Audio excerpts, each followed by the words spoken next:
there is another aspect to this whole ideology, which is now being highlighted by a group of women in the UK and the US. There's Mary Harrington, there's Louise Perry, and in the US there's Mary Eberstadt, who all point to the uncounted cost of the sexual revolution as a major driver for this ideology, which also I think the professor referred to.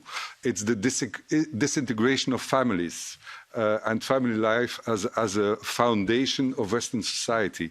So this exciting new school of feminists who call themselves reactionary feminists, they reject the current egalitarian Orwellian type of feminism, and they advocate for a new kind of feminism, which they call the feminism of care.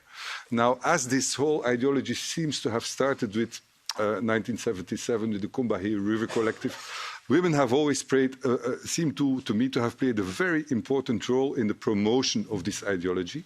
So am I right in assuming that this female counter movement is giving me a lot of hope? What do you think? Well, I am hopeful that there's any belligerence against the woke, and if feminists speak up in feminist ways and not feminists speak up in not feminist ways, I think these are all hopeful developments. That people within feminism are clearly seeing this problem is hopeful. Now, as far as the incident at the school, I think I actually must take credit for what happened, because if you don't know my history, in 2017 and 18, before I started writing on this issue professionally, I wrote a series of academic articles that were fake, and they were supposed to be jokes, and we submitted them to leading academic journals in feminism and gender studies and race studies and so on.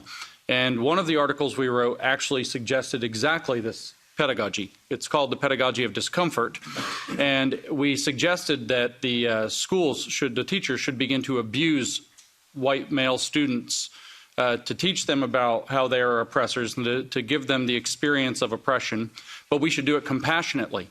And the journal editors, because it's compassionate abuse, it's supposed to be a joke, and the journal editors wrote back and said, we love the idea, but you have to take out not the abuse, you have to take out the compassion.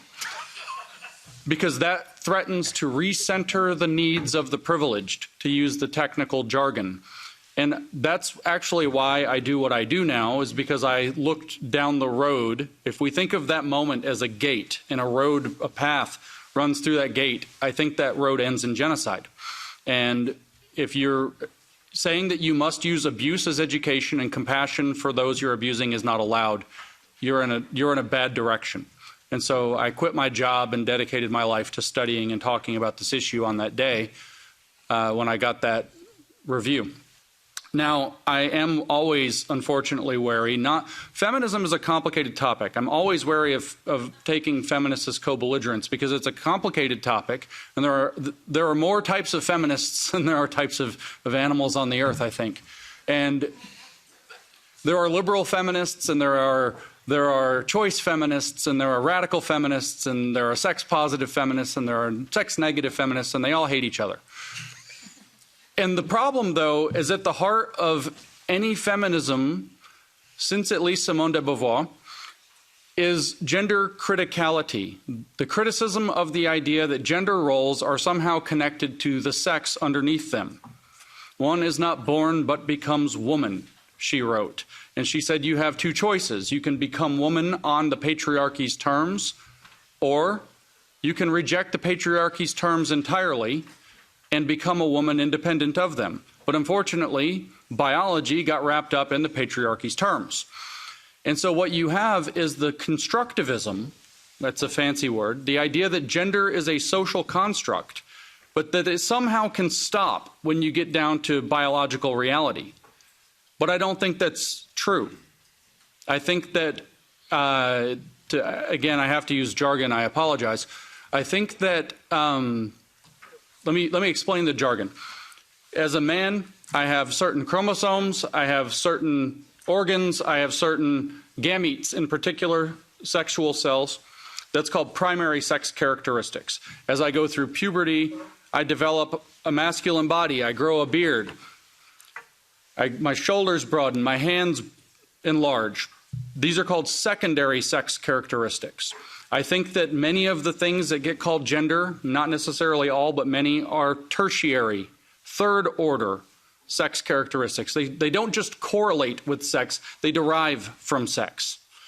And when you're on the construction train, as the feminists are, this is the problem.